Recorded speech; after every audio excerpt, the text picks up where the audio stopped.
Hi! അപ്പോൾ ഇന്ന് salmon വെച്ചിട്ടുള്ളൊരു ഡിഷാണ്. ഇത് ബട്ടറിൽ ഹാഫ് ബോയിൽ ചെയ്ത സാൽമൺ ആണ്. അപ്പം എൻ്റെ കൂടെ കട്ടക്കൊരാളും കൂടി ഉണ്ട്.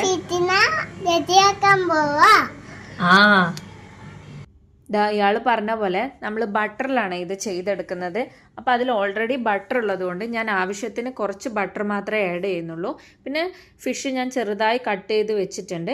ഒരു 2-3 മിനിറ്റ് നമുക്കിതൊന്ന് ഫ്രൈ ചെയ്തെടുക്കണം. കാരണം ഇത് സോഫ്റ്റ് ആയതുകൊണ്ട് തന്നെ പെട്ടെന്ന് നമുക്ക് ഫ്രൈ ആയി കിട്ടും.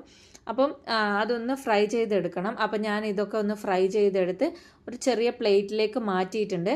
ആൾ എൻ്റെ കൂടെ തന്നെ ഉണ്ട്. ഇതിന് വേണ്ടിയിട്ടുള്ള സോസ് ഉണ്ടാക്കാൻ എന്നെ ഹെൽപ്പ് ചെയ്യാൻ വന്നതാണ്.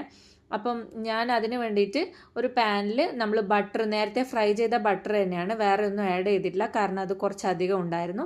അപ്പോൾ അതിലേക്ക് കുറച്ചൊരു പകുതിയോളം ഉള്ളിയും പിന്നെ കുറച്ച് വെളുത്തുള്ളിയും ഇട്ട് നല്ലതുപോലെ ഒന്ന് വഴറ്റി കൊടുക്കണം. ആവശ്യത്തിനുള്ള ഉപ്പും കൂടി ഇടണേ. അത് നല്ലതുപോലെ വഴറ്റി വരുമ്പം പിന്നെ നമ്മൾ കുക്കിംഗ് ക്രീം ആഡ് ചെയ്യണം. ഈ കുക്കിംഗ് ക്രീം ചൂടായിക്കൊണ്ടിരിക്കുമ്പോൾ അത് തിക്കാവും. അപ്പോൾ അതിന് വേണ്ടിയിട്ട് നമുക്ക് കുറച്ച് പാലും കൂടി ആഡ് ചെയ്ത് കഴിഞ്ഞാൽ അത് കുറച്ച് ലൂസായി കിട്ടുക. ഇനി എരിവിനുള്ള നിങ്ങൾ പെപ്പറോ അല്ലെങ്കിൽ ചില്ലി ഫ്ലിക്സോ ഒക്കെ ഇടാം. ഞാൻ പെപ്പറാണ് ആഡ് ചെയ്തിട്ടുള്ളത്. അത് നല്ലതുപോലെ ഒന്ന് ചൂടായാൽ തിരിച്ചും മറിച്ചും ഇട്ട് കൊടുക്കുക. അപ്പോഴത്തേക്കും ഇത് റെഡിയായി. പിന്നെ ഇതിലേക്ക് നമുക്ക് ഒറിഗാനോ ഒക്കെ ആഡ് ചെയ്യാം. ഞാനിവിടെ ആർക്കും അതിൻ്റെ ടേസ്റ്റ് ഇഷ്ടമില്ലാത്തതുകൊണ്ട് ആഡ് ചെയ്തിട്ടില്ല. അപ്പം നല്ല ടേസ്റ്റാണ്. എല്ലാവരും ഒന്ന് ഉണ്ടാക്കി നോക്കണേ.